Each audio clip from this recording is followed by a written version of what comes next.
Hello all, welcome to Narayana IAS Academy. This is Sureka Bhaskar presenting to you the daily news analysis. For today's discussion, we've picked up a number of articles from The Hindu and the Indian Express which are both important and relevant for the UPSC CSE examination. Now let us have a look at the topics one by one. The first article for the day has been picked up from page number 15 of the Indian Express. RBI aims for liberalising capital accounts, globalising rupee and digital payments. So in this particular article, we'll be discussing about the recent move or the aspirations by the Reserve Bank of India in order to liberalise the capital accounts for globalising the rupee as well as digital payments in order to prepare the Indian economy to move forward. So with respect to that of the mains examination, here we'll be discussing about the concept of internationalization of rupee, what it means, why is there a need for it, the benefits and the associated challenges. The second article has been picked up from page number 6 of the Indian Express. The Indian Judiciary has shifted to facilitating arbitration. So this particular article discusses about the recent statement made by the Chief Justice of India, Mr. D.Y. Chandrachud, while he delivered a lecture at the UK Supreme Court stating that the Indian Judiciary has actually moved from the regime of judicial interference with arbitration to facilitating arbitration. So in this article, we'll be discussing about what is this concept of arbitration and what are the other methods of alternate dispute resolution mechanisms as well as the associated aspects. The third article has been picked up from page number 10 of the Indian Express. Sticky inflation, why RBI is refusing to cut interest rates. So in this particular article, we'll be discussing about why the Reserve Bank of India is actually refusing to cut the repo rates in the recently held RBI monetary policy meeting. And with respect to that of the prelims examination, we'll be discussing about what is this concept of repo rate and what impact does it have on the Indian economy. The fourth article has been picked up from page number 6 of The Hindu. Health experts call for vigil against the spread of H5N1 virus during Bakrid. So in this particular article, we'll be discussing about this particular concept of the avian flu of H5N1. The last article for the day has been picked up from page number 13 of The Hindu, that is the NHAI, the National Highway Authority of India, floats expression of interest for satellite-based tolling system. In this particular article, we'll be discussing about the GNSS-based electronic toll collection system. What is it? What are the benefits and the associated challenges? Towards the end of the session, we'll be solving few prelims as well as mains practice questions. Now, let us start with the discussion. The first article for the day is RBI aims for liberalising capital account, globalisation of rupee as well as digital payments. So, in this particular article, we'll be properly discussing about what is this concept of internationalization or globalization of rupees and how does it actually affect the Indian economy and what are the challenges associated.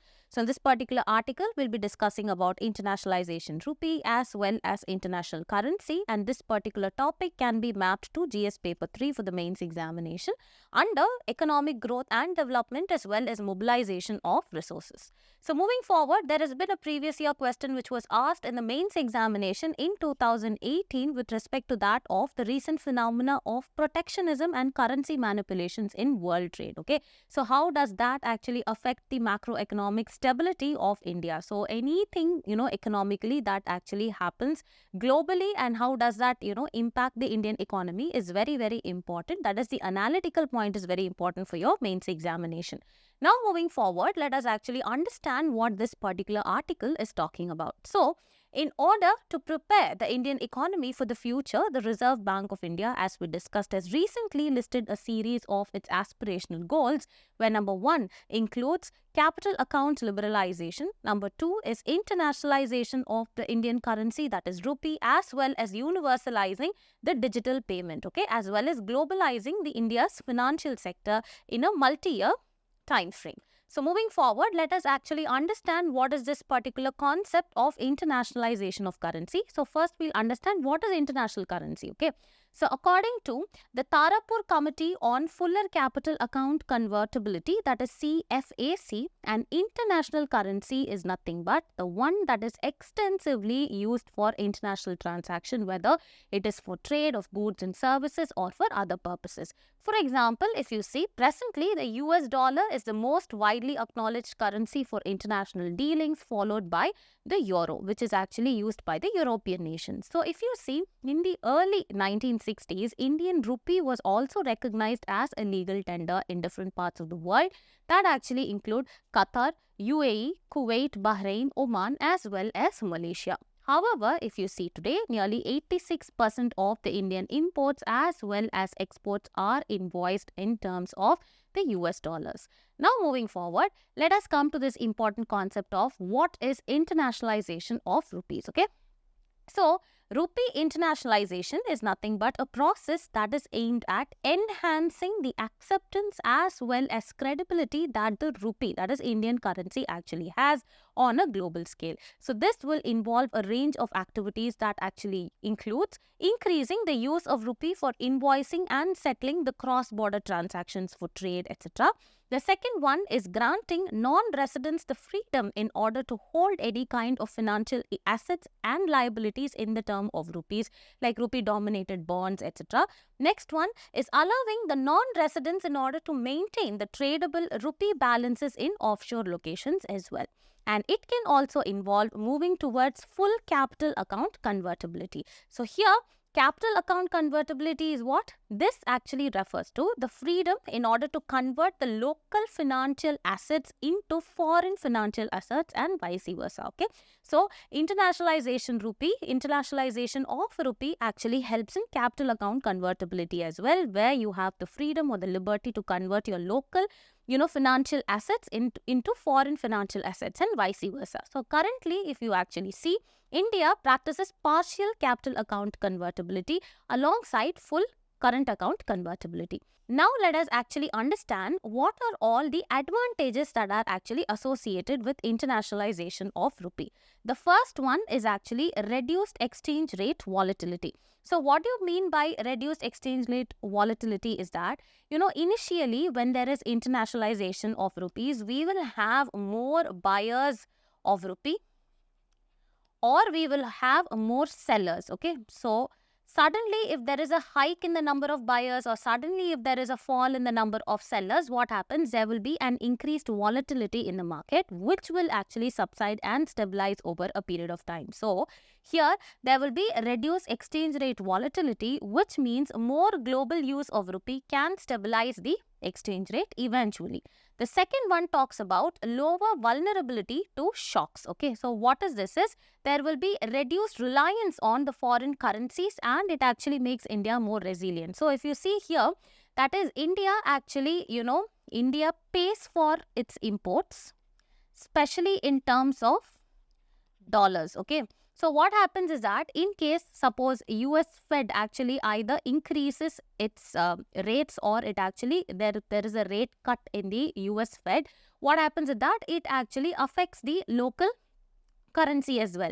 But at the same time, if there is internationalization of rupee where India's transaction is actually taking place in terms of rupees, what happens? There will be less vulnerability to these kind of shocks because the reliability on the foreign currency actually reduces. The third one is enhanced international trade. Okay, so here it actually simplifies the global trade for Indian businesses. So how does this actually happen is that when there is acceptance of Indian rupee, and if that is actually increased, there is also increase in the international trade. And so this actually evades or it does not necessitate the creation of Vostro or Nostro accounts. Okay. And the next point is improved current account. So what does this mean is that it actually helps to reduce the trade cost as well as deficit. So this means that the current account actually means the export and the imports. Okay. So when the exports and imports actually, it is taking place in terms of dollars, then for the convertibility, there is, the amount of time and the cost that are involved is actually more. Whereas when you actually deal with the rupee itself, then what happens? It actually helps you reduce the trade cost as well as the deficits. The last one is it boosts India's global influence. So this is nothing but it actually says that it provides Indian businesses with greater bargaining power. For example, China's renminbi post 2008 recession. So this is nothing but after the global financial crisis in 2008, what happens is the relevance of Chinese currency, that is renminbi, had actually increased. So here it is important to know that China actually uses two currencies. That is, for internally it uses the Chinese yuan, and for external or international trade purposes it actually uses the currency of renminbi. Okay, and the relevance of this particular currency, because China actually targeted the internationalization of this particular currency, it gained relevance after 2008. So these are the advantages of internationalization of Indian rupee. Now moving on, challenges in the internationalization of rupee include: the first one is challenges for the domestic monetary policy. This actually says the rupee internationalization may complicate the RBI's control over the domestic money supply. So this actually means when external factors are involved, it actually makes it very difficult for RBI to control it. Okay. The next one is elevated refinancing risk. It can amplify the risk from the external stimulus affecting the domestic financial market. So earlier we saw this actually affects the RBI. And the next one we are saying that this is actually affecting the stock market. How does it affect the stock market? For instance, during a global recession, if you see, the non-residents who actually have the rupee-dominated bonds, okay, they can actually, go for conversion. So this actually causes crashing of the stock markets. So thereby, it makes it very difficult for financial markets to actually deal with it. The next one is heightened exchange rate volatility. That is, rupee value may become more volatile, especially if the domestic inflation exceeds the global rate or if the capital flows are unregulated. So these are the advantages as well as the challenges associated with the internationalization of rupees. Now moving forward, let us actually see what are the initiatives that have been taken by the government in order to promote the internationalization of Indian rupee. The first one is trade settlement in rupee that actually came into existence in 2022 of July, where RBI unveiled a framework for settling the international trade transaction in rupees. This actually involves exports and imports being dominated and invoiced in rupees with market-determined exchange rates. The next one is special rupee Vostro accounts are opened by authorized Indian banks for the correspondent banks of the partner countries. Next initiative includes cross-border borrowings in rupees. This is nothing but introduction of rupee-denominated bonds, allowing Indian corporates to issue bonds in rupees for the foreign investors, and this will actually aim to reduce the dependency on the foreign currency and also reduces the risk that is faced by this particular currency. Next is currency swaps. The RBI has actually agreed on numerous currency swaps since 2018 with the member countries, and currency swap agreements allow the exchange of currencies between two parties, which can be used to support each other's liquidity as well as stabilize the currency value of the other. Next one is digital currency initiatives, that is, exploring the introduction of digital rupee could further facilitate the use of the Indian rupee in the international digital transactions. The next article that we'll be discussing about is Indian Judiciary has shifted to facilitating arbitration, CJI, in UK. So this particular article actually discusses about the statement that has been made by the Chief Justice of India, Mr. D.Y. Chandrachud, when he was actually delivering a lecture in the UK Supreme Court. That he said that India's judiciary has actually been shifting, or it has been moving from the regime of judicial interference with arbitration to facilitating arbitration. So it is important for us to understand what is this concept of arbitration and what are the other methods of alternate dispute resolution mechanisms. Okay. So moving forward, now in this article, as I told you, we'll be discussing about what arbitration is all about and also ADR. And this is actually relevant for GS Paper 2, functioning of the judiciary, formal and informal associations, as well as their role in polity for your mains examination. So moving forward, you can actually see that UPSC has asked a question on Arbitration and Conciliation Act in the mains examination in the year 2015. So this particular topic is very, very important for discussion. Now let us understand what this particular article is speaking about. So, while delivering a lecture at the UK Supreme Court, Indian Chief Justice Mr. D.Y. Chandrachud actually had said that the Indian judiciary has moved from a regime of judicial interference with arbitration to facilitating arbitration. Now it is important for us to understand what is this concept of arbitration all about. So what is arbitration? It is a type of alternative dispute resolution, that is ADR, in which parties to a conflict actually opt to resolve their issues outside the traditional system or the traditional court system. Okay, so process is, in an arbitration, what happens? An impartial third party, who is actually known as the arbitrator, is selected in order to review the evidence from both the sides and issue a decision that is binding, and it actually resolves the dispute as well. What is the need for an arbitration? That is, what is the need for settling a dispute outside a traditional court system is that with over 5.02 crore cases are pending in various courts across India, and this is actually the recent report that has been released by the National Judicial Data Grid, and there is a significant opportunity and urgent need for the widespread adoption of alternative dispute resolution mechanisms in order to alleviate the burden on the judicial system and also to ensure that there is timely delivery of justice. So moving forward, this is very, very important. Now, this actually enables us to understand what are the 5 different mechanisms or 5 different types that are actually adopted during an alternate dispute resolution mechanism. The first one is conciliation. What does conciliation means? Here you actually have the presence of a neutral third party in order to communicate with the parties in the exchange of information as well as settlement options. That is, in order to settle an issue, that is a neutral third party. They will be there in order to communicate between party A and B what are the information and other things. The next one is negotiation. This actually traditionally occurs directly between the parties and there is no neutral third party which is actually present here. So this is negotiation. Moving forward, let us understand what is arbitration. Arbitration is nothing but a neutral arbitrator actually renders a decision. This is often called as an award, okay? And after there has been the presentation of enough or sufficient evidence. The next one is mediation. This is actually a very, very flexible process that occurs and that can be effectively used at any time during the course of the dispute.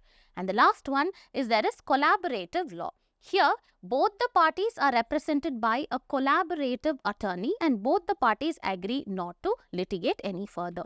So moving forward, after looking at what are the types, now let us see what is the benefit of arbitration. First one, there will be minimized court involvement.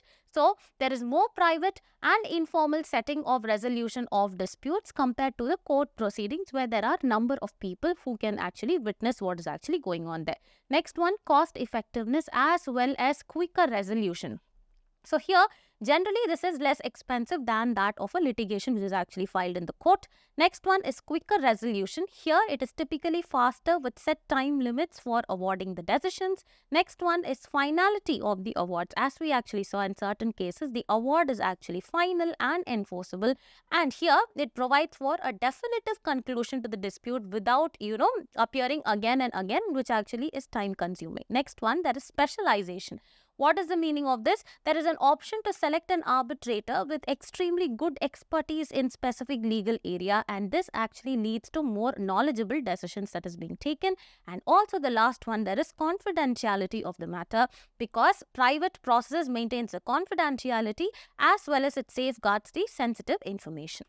Now moving forward, let us actually look at the mechanisms that is adopted for arbitration in India and let's see what are the laws that are actually governing it. The governing laws that arbitration in India is governed by the Arbitration and Conciliation Act on which the question was asked, that is 1996, which is modeled after the 1985 UN Citral Model Law on International Commercial Arbitration as well as UN Citral Arbitration Rules of 1976. So what does UNCITRAL actually stands for. This is nothing but United Nations Commission on International Trade Law. So moving forward, there has been 2015 amendment to this particular Arbitration and Conciliation Act of 1996 to enhance the arbitration process in India, and the amendment actually aimed to facilitate quicker enforcement of the contracts and streamline the recovery of monetary claims, reduce the backlog of cases in the courts, and also accelerate the arbitration process. And also the second mechanism is there is the New Delhi International Arbitration Center, which was actually established in 2019 by the NDIAC Act, and this particular center is dedicated in order to improving the management of arbitration in India. So moving forward, the next one is ICADR, which stands for International Center for Alternative Dispute Resolution. This was actually founded in 1995 and aims to promote and develop the alternate dispute resolution methods. And this actually helps in early resolution of disputes and also alleviates the growing case backlogs in Indian judiciary. Now let us see what are the types of arbitration in India. The first one is ad hoc arbitration. This is nothing but it is a process where a tribunal conducts the arbitration using either pre-agreed rules or the tribunal laid rules in the absence of any kind of agreement between both the parties. That is temporarily on an ad hoc basis, and in India, if you see, most of the arbitration is done via this particular ad hoc method. The second one is institutional arbitration. This is where it is very important to understand the difference. Here, institutional arbitration refers to the administration of the arbitration by an institution in accordance with the rules of procedure. And it is not done by an ad hoc basis, and the institution actually provides for the appointment of arbitrators, the management of the case, services including oversight of the arbitral process and the venues of holding the hearings, etc. And India, if you see, the adoption of institutional arbitration is very, very limited, and this is actually due to, very concerning facts like lack of awareness, a lack of comprehensive laws, reluctance by the government bodies to use the institutional arbitration, etc. Next one, if you see the current status, over 35 arbitral institutions in India are there, which are actually domestic and international arbitral institutions, arbitration facilities by PSUs, trade and merchant associations, and city-specific chambers of commerce and industries are present. And finally, if you see, many have their own rules, and some of them actually follow the arbitration rules that have been cited or listed down by UNCITRAL, which is United Nations Commission on International Trade Law. The next article that we'll be discussing about is sticky inflation. Why is the Reserve Bank of India refusing to cut interest rates? Okay, so this particular article is discussing about the recent decision of the RBI in the meeting actually held in the recent past of not changing the repo rate. So in this particular article, we'll be discussing about repo rate. Of course, it's a part of the monetary policy by the Reserve Bank. And this entire topic can be mapped to economy under the prelims examination, and for the mains can be mapped to GS paper 3, economic growth and development. So moving ahead, you can actually see a previous year question that has been asked in the prelims examination in the year 2020 regarding the expansionist monetary policy. So these kind of monetary policy regulators are very, very important for the examination, and what impact it will have, whether it will control inflation or whether it will lead to inflation, is all important. So now let us understand what this article is discussing about. So in the latest monetary policy meeting, the Reserve Bank of India actually kept the repo rate unchanged at 6.5% for the 8th time in a row. Why? So for understanding why the repo rate has actually been kept the same, we need to know what is repo rate for that. Okay. So the repo rate, also called as the repurchase rate, is nothing but the interest rate at which the Reserve Bank of India actually lends short-term funds or loans to the commercial banks, so that commercial banks can actually give to the people who actually borrow. So this rate is a crucial tool for controlling the inflation and regulating the supply of money in the economy. Okay. So now let us understand how increasing this repo rate or decreasing the repo rate actually affects the economy, or how it actually keeps inflation under check. So for example, let us actually assume that this repo rate is actually high. So when the repo rate is high, it actually means that the commercial banks actually have to pay more interest in order to borrow money from the Reserve Bank of India. So commercial banks pay more interest in order to borrow money from the Reserve Bank of India. As a result, what happens? The banks, that is, see, since RBI is actually levying high interest rates, the banks actually, pass on this excess or the higher cost to the customers by increasing the interest rates on the loans or any kind of mortgages. Okay, so this actually makes borrowing more expensive. So borrowing becomes expensive for both the business as well as the individual, and this can actually lead to reduced spending, okay, and investment. So if there is reduced money that is actually, borrowed as well as spent, then what happens? Ultimately, the demand for the goods and services also decrease, and which can actually in turn reduce the inflation rate in an economy. Inflation is nothing but it is the rate at which the prices for goods and services actually raise consistently over a period of time. So this is called as repo rate. So when the repo rate is high, we actually saw what are the implications it actually has. So moving on, now let us assume if the repo rate is actually low. In case if the repo rate is low, then the banks actually, that is the commercial banks, borrow money from the Reserve Bank of India at lower interest rates, okay. So this actually lends the banks to lower their own interest rates on the loans that it actually gives to the individuals as well as the customers. So here what happens? There are cheaper loans. And here what happens? Since the loans are cheaper, more people actually borrow money and there is more investment that is actually done. So here increased borrowing as well as spending can stimulate economic growth by boosting the demands for the goods and services, and this actually often leads to higher production as well as more employment or jobs in an economy. Okay, so therefore, what happens in order to strike a balance between controlling inflation as well as economic growth, the Reserve Bank of India always alters, that is, increases or decreases this repo rate. Now, let us actually understand this entire process through an infographic. Okay, so this is a repo rate mechanism. We have the commercial banks over here.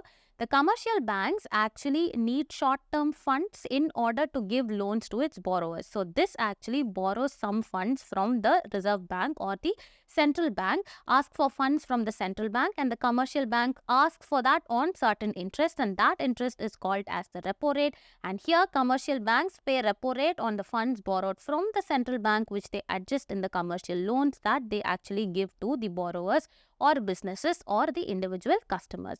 In case if the repo rate is very, very high, the repo rate, that is loan given at the higher interest, that means inflation gets controlled.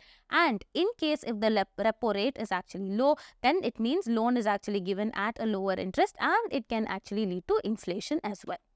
So moving forward, currently understanding why currently the RBI has actually kept the rates unchanged is that first one is the higher inflation levels. Okay, so if you see India's retail inflation rate, it remains above the target level of 4%, actually standing at 4.83% as of April 2024. So RBI has actually decided to keep the repo rate at 6.5 itself.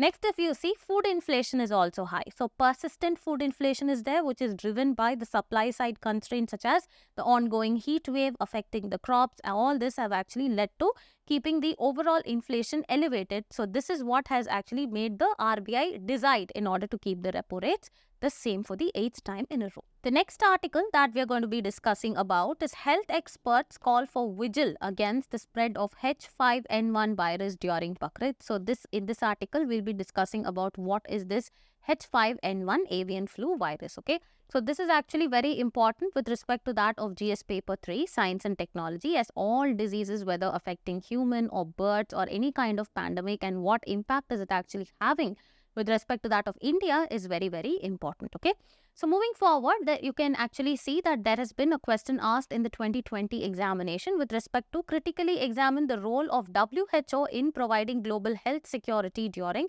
the COVID-19 pandemic. So you need to be ready for any kind of such questions in your mains examination.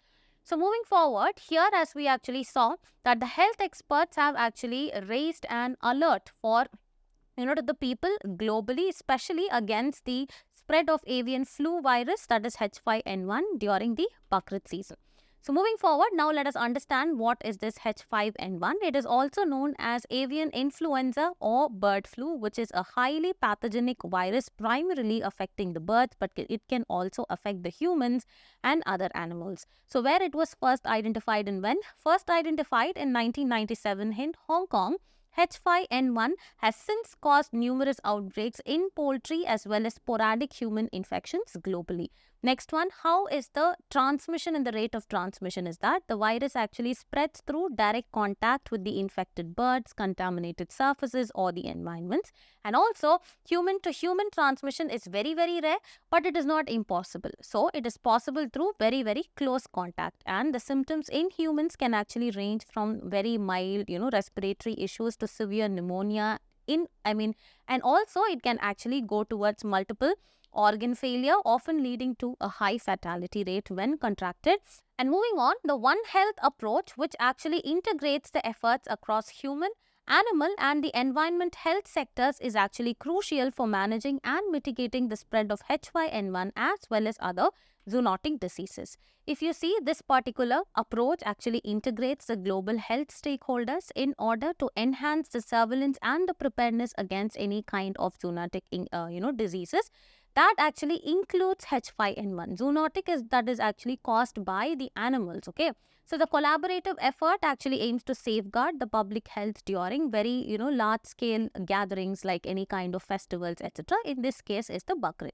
So India, with its extensive poultry industry, has to be very, very careful because it has already experienced several H5N1 outbreaks and effective monitoring is required.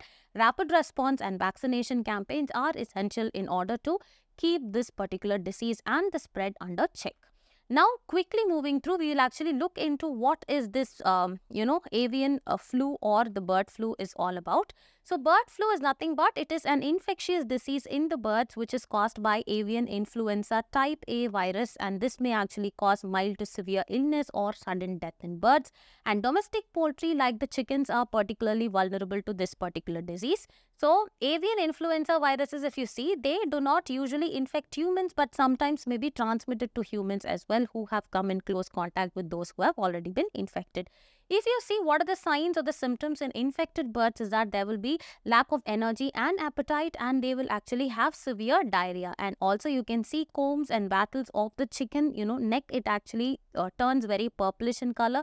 And also there is profuse discharge from the nose and coughing and sneezing is there. And also the head and the leg region actually becomes swollen.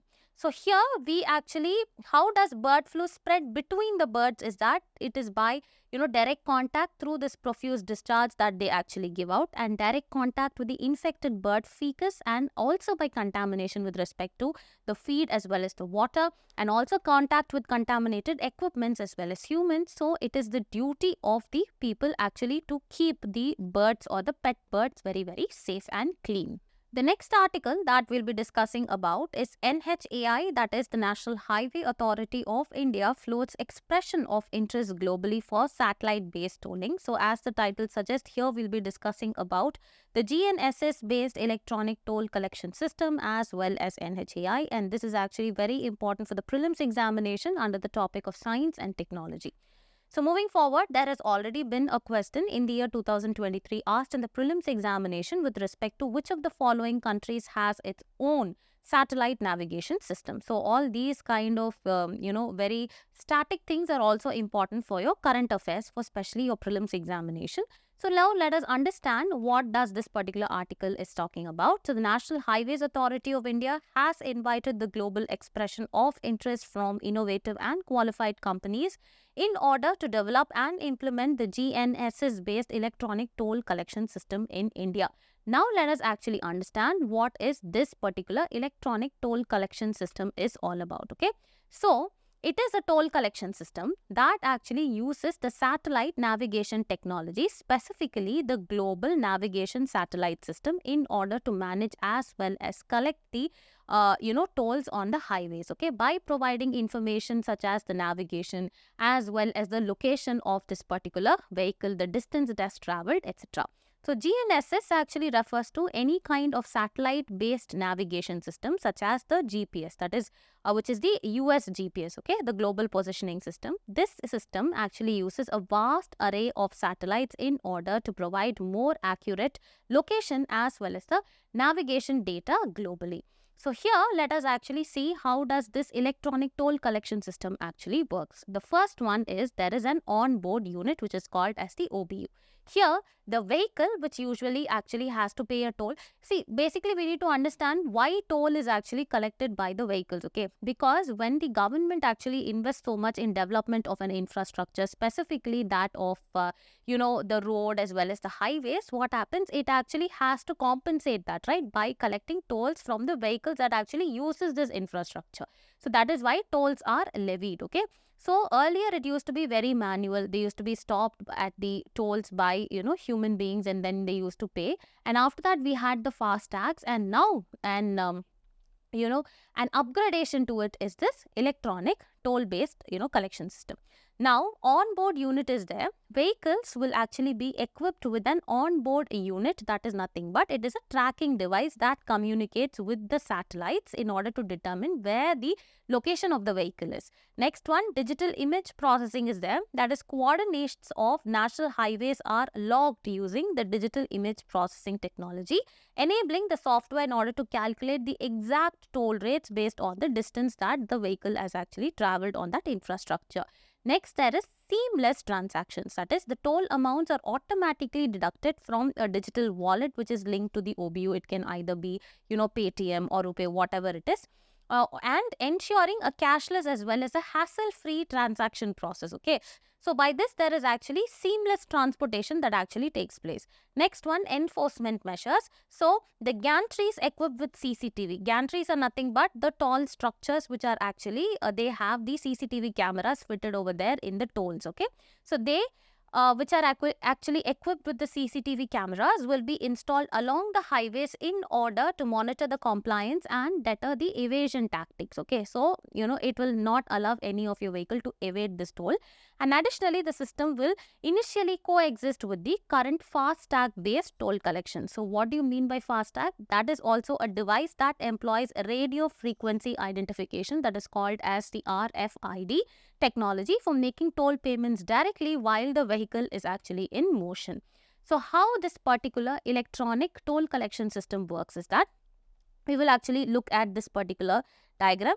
There is nothing but there is an onboard unit that is actually fitted with that of the vehicle, and here you have the cellular network, and this is actually connected to the cellular network, okay? So these are nothing but the Airtel or the BSNL networks over here. What happens is this actually collects the information from the satellites, and it can actually locate the exact navigation as well as the location of the vehicle, as well as what is the amount of distance that it had actually traveled, which is captured by the OBU proxy, which is actually present in the toll system back office. And here there is actually calculation of how much exactly the particular vehicle has to pay. So I was actually dealing with the FASTag. It is actually based on the RFID. It is affixed to the windscreen of the vehicle, similarly over here, and it enables the customer to make the toll payments directly from the account which is actually linked to the FASTag, and this is also operated by the National Highways Authority of India. Moving forward, the benefits, as we already discussed, there will be smoother traffic flow, there will be faster commutes if it all happens electronically and digitally, and also there is fairer billing as it exactly calculates the the distance that this particular vehicle actually travels. What are the challenges associated is that one is the payment recovery. So recovering tolls from the users with depleted digital wallets will actually hamper the system, and this actually remains a concern. The second one is enforcement infrastructure. Here, establishing a nationwide network of automatic number plate recognition cameras for the enforcement purposes requires significant infrastructure development, where India is actually not yet on the developed stage. Next one, there are a lot of privacy concerns also, because ensuring data security and protecting user privacy are very, very critical issues that need to be addressed very effectively. Now let us solve few prelims as well as mains practice question. The first question reads, consider the following statements regarding the H5N1 virus. It is a type of avian influenza virus that primarily affects birds but can also affect humans. Yes, this is correct. Human-to-human transmissions of H5N1 is common and has led to several global pandemics. No, this is wrong. Fatality rate of human H5N1 infections is approximately 50%. Yes, this is correct. And the One Health approach is crucial in managing and mitigating the spread of H5N1. This is also correct. Since these three statements are correct, that is 1, 3 and 4. Since these three statements are correct, 1, 3 and 4, answer will be option B. So moving forward, the second question reads, with reference to that of the New Delhi International Arbitration Centre, consider the following statements. It is a statutory body. Yes, it is correct. It was declared as an institution of national importance. Yes, this is also correct. Since both the statements are correct, the answer will be both 1 and 2, option C. So moving forward, the third question reads, Tarapur Committee is associated with which of the following? It is associated with capital account convertibility. So the answer is direct. The answer will be option C. So moving forward, the fourth question reads, a higher repo rate can lead to which of the following? Very, very important kind of question that can be asked. A higher money supply in the economy. No, this is wrong.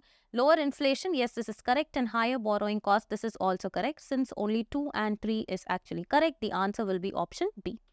So moving forward, the fifth question and the last question reads, with reference to the toll fee collection in India, consider the following statements. In India, the toll fee is decided based on the length and the stretch of a road or the bridge. No, this is wrong.